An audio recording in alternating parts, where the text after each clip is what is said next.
Bienvenue chez DigiSchool. Nous allons ensemble regarder les sujets de la série littéraire et essayer de comprendre quels sont les enjeux qui sont derrière ces sujets, quels sont les problèmes qu'ils posent en analysant les notions, les mots finalement du langage courant qu'ils utilisent, qu'ils présupposent. Et puis à partir de là, à partir de l'évocation du problème, peu à peu élaborer un plan pour répondre aux différentes questions. Donc les sujets sont d'abord, première dissertation, respecter tout être vivant, est-ce un devoir moral? Deuxième sujet, suis-je ce que mon passé a fait de moi? Et puis nous verrons le troisième sujet, l'explication de texte et comment Tocqueville finalement, de manière presque provocante, nous dit que les croyances sont nécessaires à la vie sociale.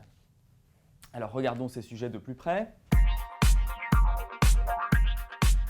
Premier sujet, respecter tout être vivant, est-ce un devoir moral? Sujet difficile puisque finalement, le respect, on pense que ça s'adresse d'abord à autrui, et ici on nous demande finalement d'élargir cette notion et de savoir si tout être vivant peut être respectable. En même temps, c'est une question un peu d'actualité. Le pape François vient de sortir une encyclique dans laquelle il estime qu'il faut respecter toute la nature et prendre soin de la nature.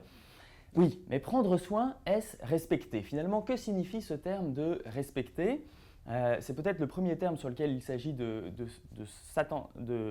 s'attarder un petit peu, puisque respecter peut vouloir dire d'un certain côté protéger, et en ce sens protéger tout être vivant. Et la question sera finalement, qu'est-ce qui, du côté de l'être vivant, doit être protégé?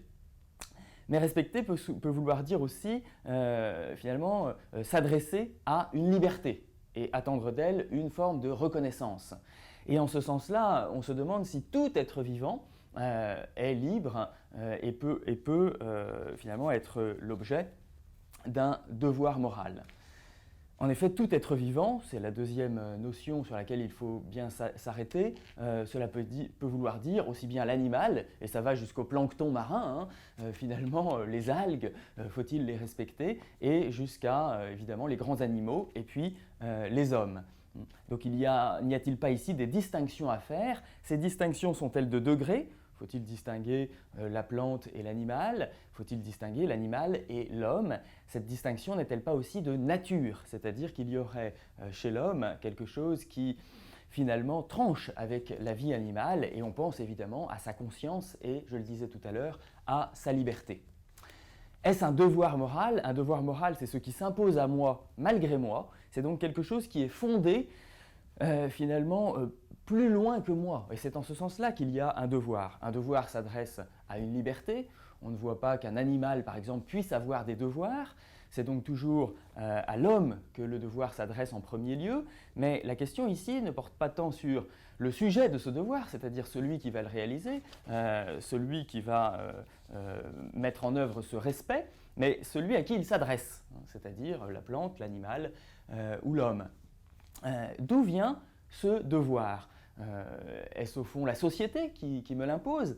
Alors vous voyez que devoir moral nous dit plutôt, attention, ce n'est peut-être pas la société, mais plutôt quelque chose de plus profond que la société, non pas quelque chose d'extérieur, mais quelque chose d'intérieur, la moralité s'ancrant finalement dans une certaine intériorité du sujet. Et c'est peut-être la raison, ici, qui serait à l'origine du devoir. Mais la raison peut-elle fonder un devoir qui s'adresse à tout être vivant? Et ici, le tout, comme un toujours, appelle à une dimension d'universalité. Voilà donc comment on analyse finalement les termes du sujet, et l'on voit très bien qu'il est difficile de fonder un devoir moral qui puisse respecter tout être vivant, parce qu'au fond, cela signifierait qu'il devrait se fonder sur la vie. En général, tout être vivant étant précisément animé de vie, qu'est-ce qui, dans la vie, porte une exigence morale et rationnelle? Alors, je pense qu'on pourrait en décliner 3 caractères. La vie est fragile, et en ce sens-là, elle doit être respectée. La vie est finalisée, orientée, et en ce sens-là, finalement, elle porte le signe d'une liberté. Et troisièmement, la vie est a une certaine primauté, elle est fondatrice. Évidemment, nous, comme êtres vivants, nous dépendons de la vie. Et c'est pourquoi, lorsqu'il y a marqué « respecter les pelouses », finalement, on se dit, enfin, je ne vais pas respecter les pelouses au sens où je vais leur dire bonjour et puis finalement être attentive à leur existence propre. Mais d'un autre côté, il y a bien là dans la pelouse quelque chose d'un peu fragile qui renvoie finalement à notre existence en général. Et derrière cette pelouse, il y a l'existence humaine.